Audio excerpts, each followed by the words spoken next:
Hello everyone, students, I am Lata Mishra Dwivedi from wings classes. आप में से कितने लोग थर्सडे को सिर नहीं धोते हैं?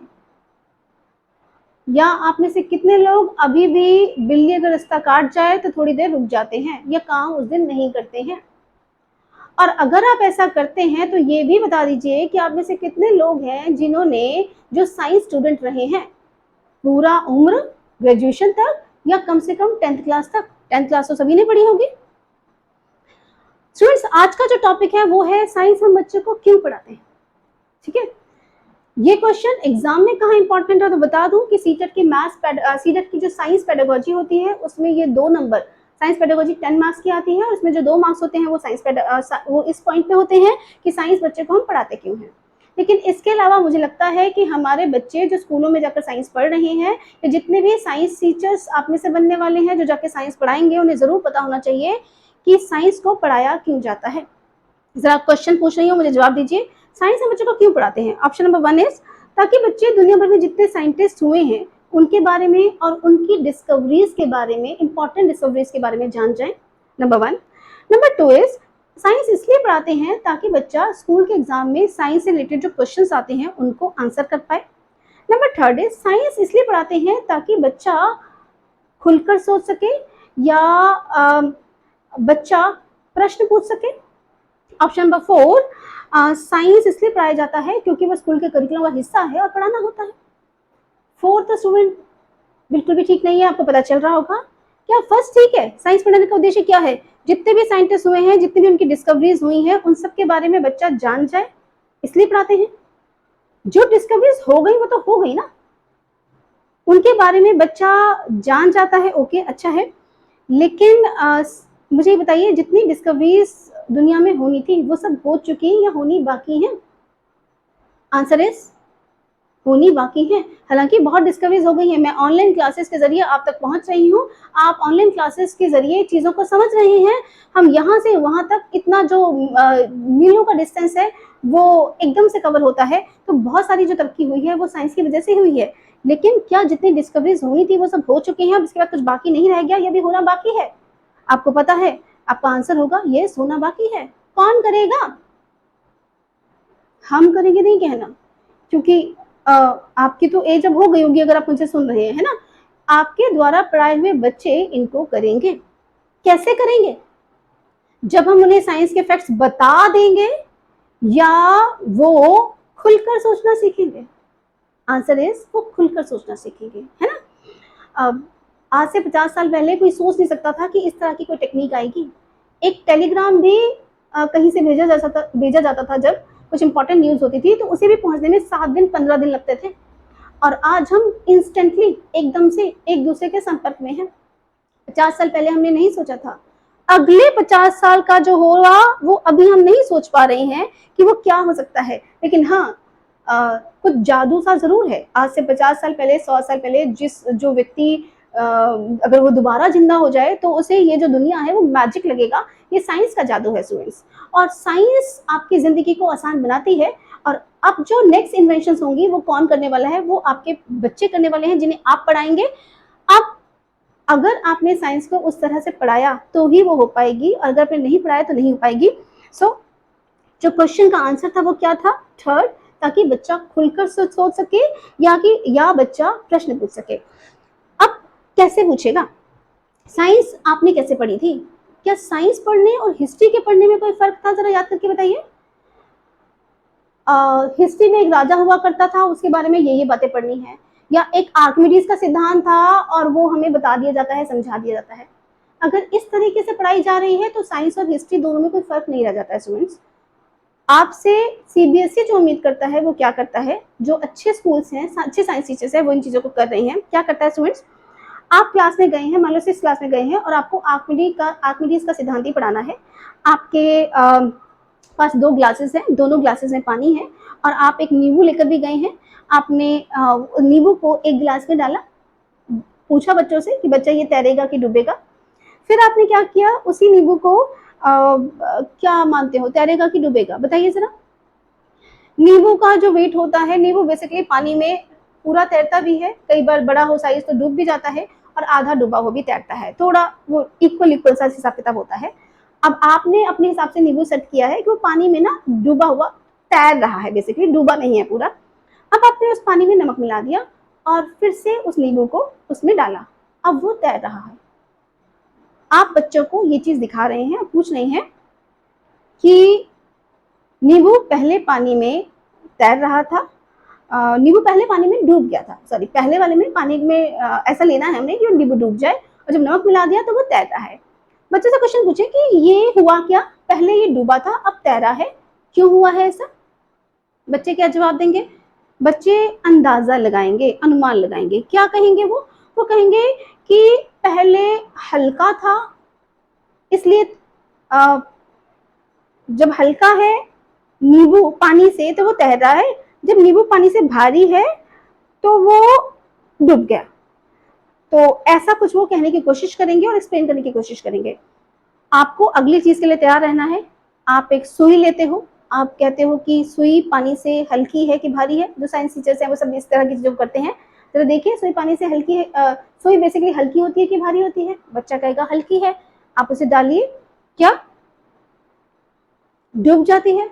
फिर आप पूछ सकते हो कि वो जो लोहे के बड़े बड़े जहाज होते हैं, शिप्स होते हैं, वो पानी में हल्के होते हैं कि भारी होते हैं? भारी होते हैं। भारी होते हैं तो डूबने चाहिए, पर डूबते नहीं है, तैरते हैं। स्टूडेंट्स, बच्चे फिर अंदाजा लगाएंगे, अनुमान लगाएंगे। आप और एग्जांपल्स ले सकते हैं। एल्युमिनियम फॉइल ली आपने, एल्युमिनियम फॉइल को पानी पे एक बीकर में या बड़े से बर्तन में पानी ले लिया, उसे रखा, डूबेगी कि तैरेगी? बच्चा कह रहा है ये तो शायद तैरेगी। आप हाँ वो तैर रही है। अब उसी एल्युमिनियम फॉइल को आपने ऐसे इकट्ठा कर लिया और फिर डाला, डूबेगी कि तैरेगी? अब वही फॉइल जिसका वेट उतना ही था जितना पहले था, वो डूब जाती है। आपको क्या करना है? आपको कुछ नहीं करना है, आपको केवल वो अपॉर्चुनिटीज देनी है, वो चीजें दिखानी है और मौका देना है कि बच्चे अनुमान लगाना सीखें। ये जो साइंस की क्लास है जिसमें बच्चे अनुमान लगाना सीख रहे हैं, ये सही मायने में साइंस को पढ़ाने का उद्देश्य है। साइंस पढ़ाना मतलब, स्टूडेंट्स मैंने अभी कहा था डिस्कवरी सभी हुई नहीं है, अभी बाकी हैं। वो कौन करेगा? बच्चे करेंगे। बच्चे कैसे करेंगे? जब वो खुलकर सोचेंगे। खुलकर कैसे सोचेंगे? जब उन्हें लगेगा कि जब हम उन्हें बताएंगे नहीं, हम उन्हें वो मौका देंगे ताकि वो चीजों को अपनी नजर से देख सकें, इमेजिन कर सकें। बच्चों का साइंस की क्लास में सटीक जवाब देना बिल्कुल जरूरी नहीं है। क्वेश्चन आता है एग्जाम में कि साइंस की क्लास में बच्चों से क्या उम्मीद करते हैं? बच्चे अंदाजा लगाना सीखें, या बच्चे से उम्मीद करते हैं। अच्छा, नेक्स्ट, बच्चे प्रश्न पूछना सीखें। सोच मैंने उद्देश्य लिखे हैं कि साइंस को पढ़ाने का उद्देश्य क्या हो? बच्चे प्रश्न पूछना सीखें। बच्चे अगर आपसे प्रश्न पूछ रहा है कि मम्मा या मैम जब बिल्ली रास्ता काटती है तुम्हें क्यों रुकना होता है, आप आंसर देने के लायक होने चाहिए। ये नहीं कह सकते क्योंकि ऐसा ही करना होता है। नो, मैं आपसे क्वेश्चन पूछ रही हूँ, आप थर्सडे को सिर्फ क्यों नहीं देते हैं? Give me the logical answer. अगर आप ये कहें कि भाई हमारे बड़ों को पसंद नहीं है तो फिर भी मैं लॉजिकल मानती हूँ, लेकिन आप ये कहेंगे साइंस पढ़ने के बाद, साइंस स्टूडेंट रहने के बाद क्योंकि नहीं होना होता है, so that is not scientific aptitude. Science हमें क्वेश्चन करना सिखाती है हर उस पॉइंट पे, जो कि किसी बात को सिर झुका के मानना, ये साइंटिफिक एप्टीट्यूड नहीं होता है। साइंस की क्लास में हम बच्चों से उम्मीद करते हैं कि वो हर पॉइंट पर प्रश्न पूछे जो भी उन्हें जस्टिफाइड नहीं लग रहा है। अगर आप बच्चे को कह रहे हैं कि पृथ्वी सूरज के इर्द गिर्द घूमती है और बच्चा रुक के कहता है कि नहीं मैम, आपको शायद कुछ गलतफहमी हुई है, पृथ्वी सूरज के इर्द गिर्द नहीं घूमती। जब मैं दादी के घर गया था तो मैं देख रहा था सूरज मेरे साथ साथ मेरे घर तक आया था, तो पृथ्वी तो वही है, गाड़ी चल रही थी और सूरज मेरे साथ साथ चल रहा था। तो आपको इस लायक होना चाहिए कि आप बच्चे के क्वेश्चन को उस तरह से आंसर कर सके, वो अपने हिसाब से जो कह रहा है वो बिल्कुल ठीक कह रहा है, उसको आप गलत नहीं कह सकते। ये नहीं कह सकते बेटा तुझे ज्यादा पता है कि मुझे ज्यादा पता है। जब मैं बोल रही हूँ कि पृथ्वी घूमती है तो पृथ्वी घूमती है, तुम्हें ये बात समझ में नहीं आएगी, तुम जब बड़े हो जाओगे तो समझ में आएगी। ये सही एक्सप्लेनेशन नहीं है। बच्चे को ये लगेगा कि मुझे जो लगता है वो बेकार है, जो मैडम कहती है वही सही होता है। सो अगर आप बच्चे को जवाब देने के लायक नहीं है तो फिर साइंस पढ़ाना इज नॉट डन, है ना, साइंस नहीं पढ़ा पाएंगे। आपके पास जवाब होने चाहिए कि आप बच्चे को फुटबॉल लें, फुटबॉल पे एक चीटी जैसा टॉय रख दें और फिर सूरज को लेकर फिर उसे घुमा के दिखाएं और देखें कि टीटी को तो लग रहा होगा कि सारी दुनिया घूम रही है, पर एक्चुअली फुटबॉल घूम रही है ना। तो ये अभी जब साइंस की कुछ क्लासेस लेंगे तब डिस्कस करेंगे, पर फिलहाल आई बिलीव मैं आपको कॉन्सेप्ट समझा चुकी हूँ कि साइंस की क्लास में उद्देश्य क्या है। नंबर 1, बच्चे प्रश्न पूछना सीखें। नंबर 2, बच्चे अनुमान लगाना सीखें, सटीक जवाब नहीं चाहिए है। नंबर 3, बच्चे एक्सप्लोर करना सीखें, बच्चे में खोजने की प्रवृत्ति डेवलप हो, जो भी कुछ उसे डिफरेंट लग रहा है, हमारे हिसाब से वो हमेशा ऐसे ही होता है, लेकिन बच्चे को अगर अजीब लग रहा है तो बच्चे में खोजने की प्रवृत्ति का विकास हो। नेक्स्ट, किसी भी चीज को क्वेश्चन करें, मतलब वो विश्लेषणात्मक तरीके से चिंतन करें। आप भी क्वेश्चन कीजिए अपनी बहुत सारी चीजों को जो आप करते हैं, कि आप कुछ भी क्यों कर रहे हैं, सब्जी को सिर नहीं धो रहे हैं, या इस दिन नेल्स नहीं काट रहे हैं, इस दिन ये नहीं कर रहे हैं, तो एनालिटिकल थिंकिंग, विश्लेषणात्मक चिंतन, ऐसा क्यों किया जाता है वो करना आना चाहिए। If you are going to be science student, if you are going to be science teacher, है ना, और साइंस स्टूडेंट तो आप हैं ही।